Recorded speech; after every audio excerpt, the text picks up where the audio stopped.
Bapak Ibu, Saudara yang dikasihi dan mengasihi Tuhan, serta seluruh pemirsa dimanapun berada yang menyaksikan tayangan khotbah melalui media ini. Salam damai dalam kasih Tuhan kita Yesus Kristus. Bapak Ibu Saudara, bacaan firman Tuhan dalam ibadah Minggu Paskah ketiga saat ini diambilkan dari Injil Lukas pasal 24 ayat 13 sampai dengan ayat 35. Yesus menampakkan diri di jalan ke Emmaus. Saya akan membacakan ayat 17 sampai dengan ayat 25 yang demikian. Yesus berkata kepada mereka, "Apakah yang kamu percakapkan sementara kamu berjalan?" Maka berhentilah mereka dengan muka muram. Seorang dari mereka namanya Kleopas menjawabnya, "Adakah engkau satu-satunya orang asing di Yerusalem yang tidak tahu apa yang terjadi di situ pada hari-hari belakangan ini?" Katanya kepada mereka, "Apakah itu?" Jawab mereka, "Apa yang terjadi dengan Yesus orang Nazaret? Dia adalah seorang nabi yang berkuasa dalam pekerjaan dan perkataan di hadapan Allah dan di depan seluruh bangsa kami. Tetapi imam-imam kepala dan pemimpin-pemimpin kami telah menyerahkan dia untuk dihukum mati dan mereka telah menyalibkannya. Padahal kami dulu mengharapkan bahwa dialah yang datang untuk membebaskan bangsa Israel. Tetapi sementara itu telah lewat 3 hari sejak semuanya itu terjadi. Tetapi beberapa perempuan dari kalangan kami telah mengejutkan kami. Pagi-pagi buta mereka telah pergi ke kubur dan tidak menemukan mayatnya. Lalu mereka datang dengan berita bahwa telah kelihatan kepada mereka malaikat-malaikat yang mengatakan bahwa ia hidup. Dan beberapa teman kami telah pergi ke kubur itu dan mendapati bahwa memang benar yang dikatakan perempuan-perempuan itu, tetapi dia tidak mereka lihat." Lalu ia berkata kepada mereka, "Hai kamu orang bodoh, betapa lambannya hatimu, sehingga kamu tidak percaya segala sesuatu yang telah dikatakan para nabi." Demikianlah firman Tuhan. Yang berbahagia adalah orang yang mendengarkan, memperhatikan, dan melakukannya dalam kehidupan sehari-hari. Haleluya. Amin. Bapak, Ibu, Saudara yang terkasih, pernahkah Bapak, Ibu, Saudara berjalan kaki untuk jarak yang cukup jauh? Seberapa jauh jarak yang pernah Bapak Ibu tempuh? 1-2 kilometer? 9-10 kilometer? Atau bahkan lebih? Bapak Ibu Saudara yang dikasihi dan mengasihi Tuhan, Lukas 24 ayat 13 sampai dengan 35 bercerita tentang sebuah perjalanan yang ditempuh oleh 2 orang murid Yesus. Perikop ini merupakan kelanjutan dari kisah sebelumnya, yakni tentang kebangkitan Yesus. Lukas 24 ayat 1 sampai 12. Sehingga perikop ini diawali dengan kalimat pembuka, "Pada hari itu juga." Artinya, pada hari ketiga atau hari kebangkitan Yesus, berlangsunglah kisah perjalanan ini. Diceritakan bahwa 2 orang dari murid Yesus, satu bernama Kleopas dan yang satu memang tidak disebutkan namanya, berjalan dari Yerusalem menuju ke sebuah kampung bernama Emmaus.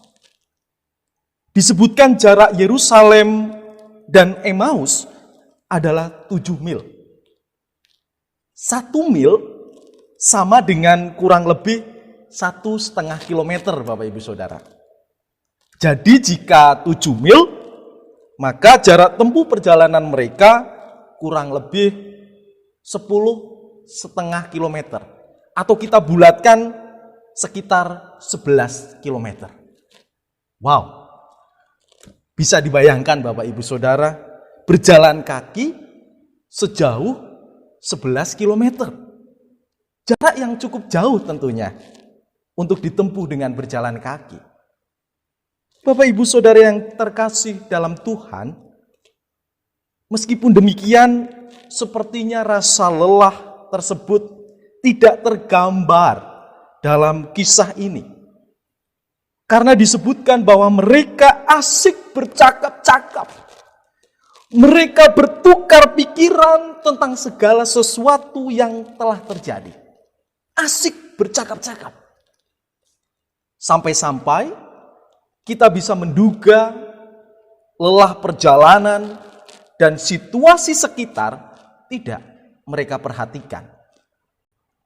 Dalam momen inilah Bapak Ibu Saudara, Yesus hadir, menjumpai dan berjalan bersama mereka.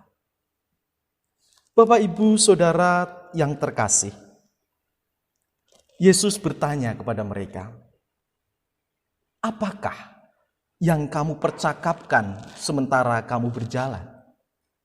Dan dijawab oleh Kleopas dengan nada sedikit sinis, adakah engkau satu-satunya orang asing di Yerusalem yang tidak mendengar berita tentang kematian dan kebangkitan Tuhan yang dulu pernah berjanji dan diharapkan menjadi pembebas bangsa Israel?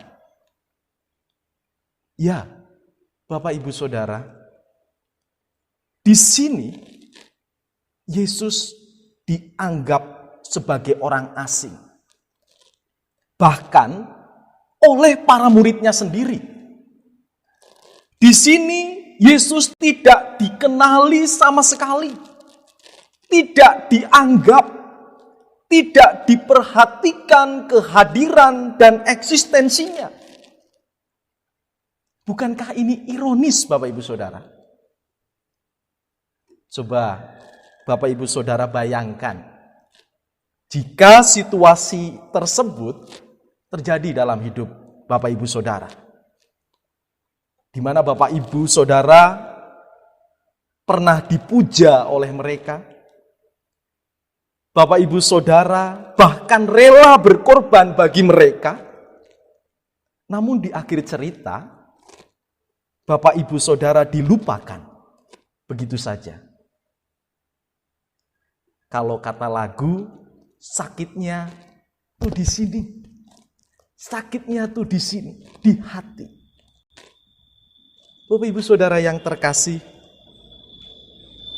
terkhusus dalam situasi pandemi virus corona ini, baik kita umat percaya, keluarga, gereja maupun kita bagian dari masyarakat, diingatkan melalui kisah perjalanan Yerusalem sampai dengan Emmaus, bahwa seringkali kita lupa siapa yang seharusnya kita ingat.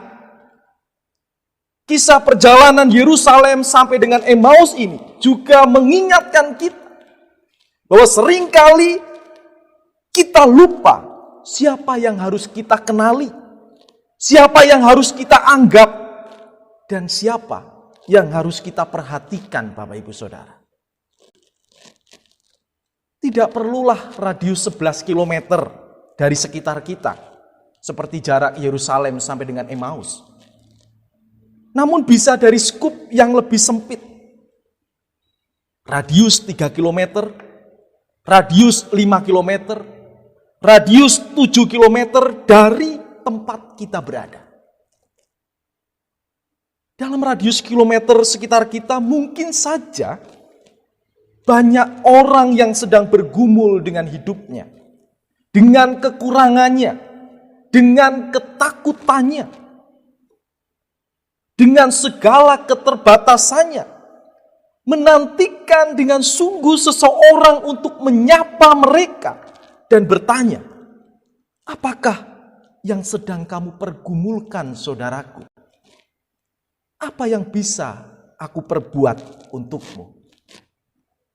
Bapak Ibu Saudara, dalam perjalanan saya menuju ke gereja ini, tadi di jalan saya ngobrol dengan rekan majelis gereja, di mana kami membahas kisah atau berita seorang ibu yang meninggal dunia karena kelaparan, 2 hari tidak makan dan hanya minum air putih.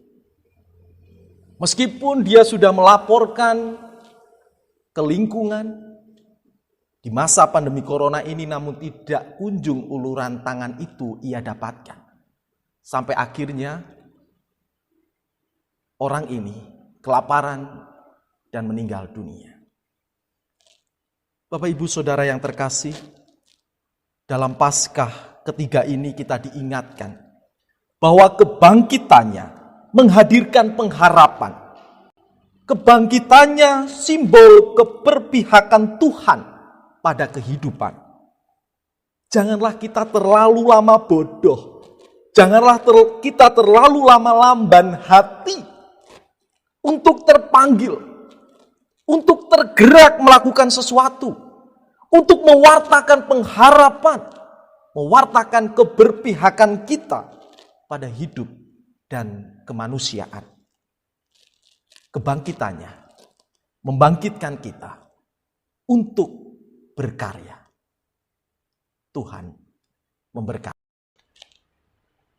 Amin.